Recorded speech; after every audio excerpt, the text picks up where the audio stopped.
Trump نے عجیب بات کی، وہ یہ کی کہ ہم دنیا کا سب سے اچھا اسلحہ بناتے ہیں اور یہ اسلحہ جو ہے ہم ہندوستان کو دینے کے لیے تیار ہیں۔ تو ہم نے دیکھ لیا کہ کشمیر میں کیا ہوا ہے اور ہم دیکھ رہے ہیں کہ ہندوستان کے عزائم کیا ہیں۔ تو کیا پاکستان کو اس سے فکر مند ہونے کی ضرورت ہے؟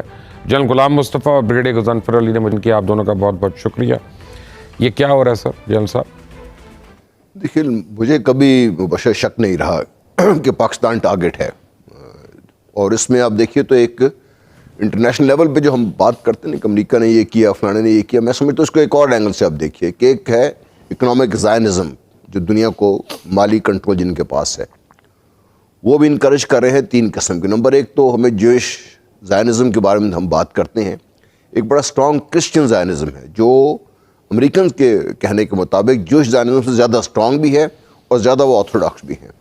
اور تیسرا جو اس وقت آپ جو بھارت میں دیکھ رہے ہیں وہ برہمن زائنزم ہے۔ اس کو ریپرزینٹ کون کر رہا ہے؟ ٹرمپ، مودی اور نتنیاہو۔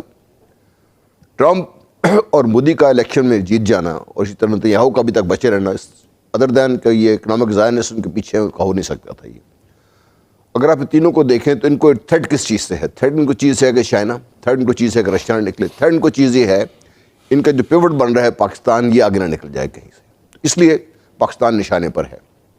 پاکستان کو نہ صرف فکر مند ہونا چاہیے، پاکستان کی لیڈرشپ کو چاہیے کہ اپنی عوام کو اس چیز سے آگاہ بھی کریں، اور دوسرا یہ ہے کہ وہ تمام اقدامات کریں جو آپ کے لیے آج نہیں، کل نہیں، پرسوں آپ کی جنگ آپ کے اوپر یہ مسلط ہونی ہے، اور یہ جنگ ایسی ہوگی کہ جس کے شاید ہمیں اندازہ نہیں ہے۔ ایک نمبر 1 نمبر 2، پاکستان کے پاس ابھی یہ چوائس یہ ہے کہ یہ جنگ وہ اپنی مرضی کے مطابق اور اپنے طریقے سے لڑے۔ جنگ ضروری نہیں ہے کہ آپ توپے سامنے لے کے آتے، جنگ لڑنے کا اور بہت سے طریقے ہیں۔ اگر پاکستان اپنی مرضی سے اپنے طریقے سے لڑتا ہے تو پاکستان کے پاس چانس ہے کہ پاکستان اپنے مطابق اس چیزوں کو ڈکٹیٹ کر سکتا ہے۔ اگر پاکستان یہ انتظار کرتا رہا، اور جس طرح کہتے ہیں گڈ بوائے اسکاؤٹ بننے کا ہمیں بہت زیادہ شوق ہے، اور ہم دنیا کے امن کی ٹھیکیداری اپنے گلے میں ڈال کے بیٹھے رہے اس بہانے پر کہ ہمارا جو اکنامک جب تک ہم ڈیولپمنٹ نہیں ہوتی ہم نہیں کر سکتے، تو آپ جب تک انتظار کریں گے اس وقت تک بہت کچھ ہو چکا ہوا ہوگا۔ تو دوسرا یہ ہے کہ آپ دنیا کی اس کے مطابق لڑیں جس کے لیے بھارت کو تیار کیا جا رہا ہے۔ بھارت کے پاس ہر قسم کا اسلحہ آلریڈی موجود ہے، اس کو لیٹسٹ اسلحہ امریکن آفر کر رہے ہیں۔ تو ان کو یہ ہے کہ ان کی انڈسٹری چلے گی تو ان کی اکانومی چلے گی۔ پریزیڈنٹ بش نے الیکشن جیتنا ہے، اسی لیے طالبان سے ڈیل بھی وہ کر رہے ہیں۔ تو ان کا خیال یہ ہے کہ کسی سٹیج پر آ کر ایک طرف سے ایران کو، ایک طرف سے افغانستان کو، ایک طرف سے پاکستان کو اس سینٹر میں اگر آپ نکال دیا جائے خدا نخواستہ اس سارے اس میں سے، تو آپ دیکھیے کہ دنیا کا ٹوٹل نقشہ جو ہے ڈیفرنٹ ہوگا سارا۔ اس لیے پاکستان ٹارگٹ پہ ہے، ہمیں فکر مند ہونا چاہیے۔ اور یہ جو ٹرمپ آئے ہیں جنہوں نے پاکستان کے بارے میں یہ کہا کہ ہم بڑے خوش ہیں اس بات پہ، وہ صرف پاکستان کو جس طرح طفل تسلیوں کی ہم بات کرتے ہیں، یہ بات ہے کہ بچے کو ٹافی دے کے چپ کرا دیں، باقی سب کچھ ان کو دیں تاکہ وہ اپنا کام کر سکیں۔ سر اصل میں انڈیا کا اور ہمارا جب آپ کمپیریزن کرتے ہیں نا تو انڈیا کو تھیٹر پہ کمپیئر کریں۔ انڈیا کے ساتھ پاکستان بھی ہے، پاکستان سینٹرک ہے، اس لیے کہ صرف ایسٹرن کمانڈ کے علاوہ باقی جتنی کمانڈ ہے، northern command, western command, south western command, ساری کی ساری کی ڈپلائمنٹ اور ان کی آرمڈ فارمیشنز کی ڈپلائمنٹ دیکھیں تو وہ پاکستان کے خلاف ہی، چاہے آپ اس کو اپنا سیالکوٹ میں چلے یہ بھی ہم پروگرام سے پہلے بھی بات کر رہے تھے، ساری کی ساری، اور خاص طور پر آرمڈ فارمیشن۔ اور ایک زمانہ ہوتا تھا جب ناردرن کمانڈ کی جو ریزرو یونٹس ہوتی تھی وہ ایسٹرن کمانڈ کے اندر ہوتی تھی، لیکن اب انہوں نے اس کو اب اس بریگیڈ کو ملا کے انہوں نے 39 ڈویژن تھا جو ناردرن کمانڈ میں، اس کے اندر انڈکٹ کر دیا تھا۔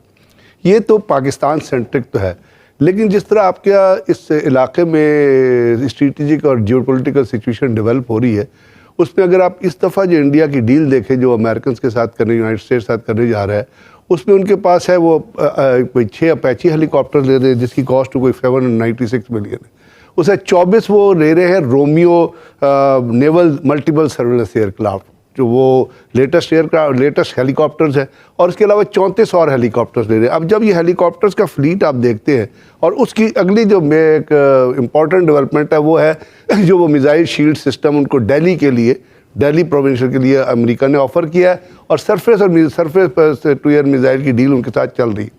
ابھی آپ اس اگر کانفیگریشن کو دیکھیں گے تو اس کانفیگریشن میں تمام کا تمامہ جو ایسٹ ہے، آج وہ تیجا کی بات کریں، لاک ہیڈ مارٹن کا جو بزنس ڈیولپمنٹ سینٹر ہے وہ کہتا ہے کہ جی تیجا جو ہے اس کو ڈیولپ کرنے کے لیے لاک ہیڈ مارٹن جو ہے وہ ملٹیپل رول ایئر کرافٹ کے لیے ڈیولپ کرنے کے لیے وہ امریکہ سے، انڈیا سے کوآرڈینیٹ کرنا چاہتا ہے۔ لیکن کیا یہ لیکن میں یہاں پہ کہوں گا ہمارے ہاں ہم آلریڈی چائنا کے ساتھ مل کے وہ الحمدللہ ڈیولپ ہو چکے. وہ میزائل سسٹم کتنا افیکٹو ہے جو ابھی امریکن بیس کو دفاع نہیں کر سکا, وہ مرے یا نہیں مرے, 24 میزائل پہ لگے. وہ جو میزائل سسٹم جو دفاع نہیں کر سکا نا, امریکہ نے میزائل سسٹم آف کر دیا تھا, یہ یاد رکھیے گا میری بات. اس طرح اتنا آسان نہیں ہے. It was a planned attack against the refinery. It was not کہ ایران نے دونوں ملے ہوئے تھے. وہ کہ ایران نے میزائل, ایران نے کس نے کہا ایران نے پھینکے, پہلے اس پہ انویسٹیگیٹ کیجئے نا.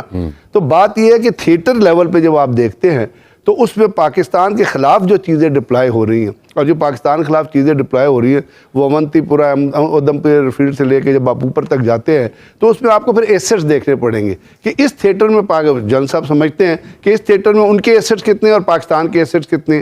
اور جو وار جو آپ فورس سینیریو میں جو فورس نہیں کر رہے ہیں نا, وہ کنونشنل وار اگر شروع ہوگی تو وہ صرف کنونشنل نہیں رہے گی, کیونکہ انہوں نے جب کولڈ اسٹرائک ڈاکٹرین ڈیولپ کی تھی تو پاکستان نے پھر سب سے پہلے امیڈیٹ کام کیا تھا, شارٹ رینج ٹیکٹیکل میزائل آپ نے ڈیولپ کیے تھے جو 300 رینج تک مار سکتے تھے. اس کا مطلب تھا کہ وہ جب بھی انہوں نے آپ سے اسٹریٹجی میں آگے نکلنے کی کوشش کی ہے, یعنی اسٹریٹجیکلی وہ اپنے آپ کو اپلفٹ کر کے اپنے آپ کو ایک فل پاور کے طور پہ شو کرنے کی کوشش کرتے رہے ہیں. پاکستان نے جس طرح رسپونڈ کیا اس کا ایک ریفلیکا جو ہے آپ کو بالا کوٹ میں نظر آتا ہے. دیور اپ وین دے سیڈ کہ جی ہم نے وہاں پہ اسٹرائک کی ہیں, لیکن جب پاکستان نے اسٹرائک کی اور کہا کہ we will hit at the time of our own choosing, تو ہم نے جا کے وہاں پہ مارا. میرا اس تمام چیز کو کہنے کا مقصد یہ ہے کہ ہماری ان کی ڈیولپمنٹ کے کاؤنٹر جو ہمارے ابھی اپنے رات کا تجربہ کیا ہے, اب وہ سرفیس ٹو ایئر میزائل لینے کے لیے امریکن سے ڈیل کر رہے. آپ نے رات کا تجربہ کیا, رات 600 کلومیٹر اس کی رینج ہے, آپ ڈیپ رہ کے انڈیا کے سٹیز کو ہٹ کر. تو یہ جو ایک آپ کے پاس کنونشنل کے علاوہ جو آپ کے پاس ایک ایسٹ اویلیبل ہے, لیکن انڈیا کے عزائم تو ہے نا سر, اس میں تو کوئی شک ہی نہیں ہے. میں نے آپ کو کہا جب آپ کی ڈپلائمنٹ 85% آپ کے خلاف آ رہی ہے تمام, تو وہ تو ہے ہی, ہم انڈیا سینٹرک ہے and we have to be Indian centric. میں بالکل ایک ڈفرنٹ بات کرنے لگا ہوں, بڑی انکنونشنل بات کرنے لگا ہوں, مجھے پلیز معاف کر دیجیے گا اس پہ. جن صاحب آپ کو میں نے ایک چیز بتانی ہے کہ ہم یوٹیوب پہ کرتے ہیں کافی پروگرامنگ وغیرہ. آج کل میرے جو ریسرچرز ہیں نا وہ لے کے آ رہے ہوتے ہیں انڈیا میں یوٹیوب پہ کیا زیادہ ہٹ ہو رہا ہے. اب ایک لمحے کے لیے تو مذاق سے لوگ دیکھتے ہیں نا, اور وہ بھی دیکھ رہے تھے کہ اس کا مذاق اڑائیں. اور میں نے جب اس کے اوپر سوچا تو میں سیریس ہو گیا, کو کہہ رہے کہ جی گائے کا گوبر جو ہے نا یہ کس طرح آپ کو نیوکلیئر اس سے ڈیفینڈ کرتا ہے, اور اگر آپ اس کا لیپ کرتے ہیں تو آپ نیوکلیئر ہولوکاسٹ سے افیکٹ نہیں ہوتے. ناؤ ایک طرف ہم اس پہ ہنس کے بات ٹال سکتے ہیں, لیکن جب میں تواتر سے یہ ویڈیوز دیکھ رہا ہوں یوٹیوب کے اوپر, وہاں سے آ رہے ہیں, تو مجھے یہ لگ رہا ہے کہ وہ اپنی نیشن کو مینٹلی اب پریپیئر کر رہے ہیں کہ we are going to have a nuclear war, اور تم لوگ تیاری کرو. اب ہر ایک کو ہم تو نہیں بچا سکتے, یہ تم نے خود اپنے آپ کو بچاؤ کرنا ہے. ہم کب تک اپنی آنکھیں بند رکھیں گے؟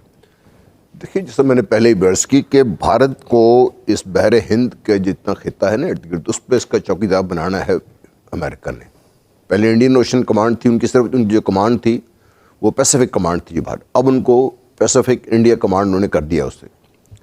بحر ہند کا جو ارد گرد کا علاقہ ہے جس میں پاکستان, اگر آپ گوادر کو نکال دیں اس سے, اور گوادر کسی طرح خدا نخواستہ انڈیا کے پاس چلا جائے, اندازہ کیجئے چائنا کہاں پہ ہوگا اور باقی دنیا کہاں پہ ہوگی. وہ تیار کر رہے ہیں اپنے آپ کو, اس لیے تو اگلا کانفلکٹ نیول ہوگا آپ کا. وہ اپنے آپ کو تیار کر رہے ہیں, اور دن ہر روز کے حساب سے آپ کو اس کی خبریں مل رہی ہیں. اور میں بھی تواتر سے یہ دیکھتا ہوں کہ بھارت میں سوچ کیا چل رہی ہے ان کی.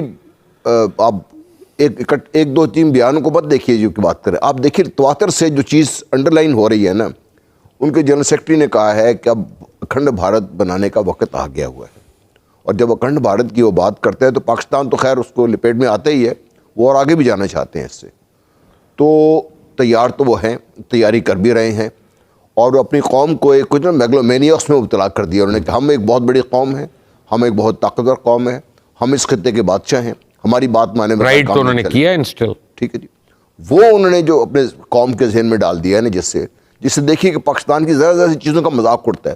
ان کے اگر آپ وہ جو کامیڈی پروگرام دیکھیں تو وہاں پہ آپ کو اندازہ ہوتا ہے کہ وہ کس حد تک جا چکے ہیں اپنے لوگوں کو بات کرنے کے لیے. ہمیشہ پاکستان سینٹرک بات کریں گے, ایٹ دی اینڈ کوئی نہ کوئی چیز نکال کے جہاں موقع ملتا ہے, اور پاکستان کو وہ ڈیگریڈ کرنا چاہتے ہیں. اور اس پہ جو لوگوں کا رسپانس ہوتا ہے وہ آپ کو اندازہ ہوتا ہے کہ یہ پڑھے لکھے انڈیا کی بات نہیں کر رہے آپ لوگ. مسلمانوں کے خلاف جو کچھ ہوا ہے اس کو گجرات میں لے کے آیا کیوں ہے وہ.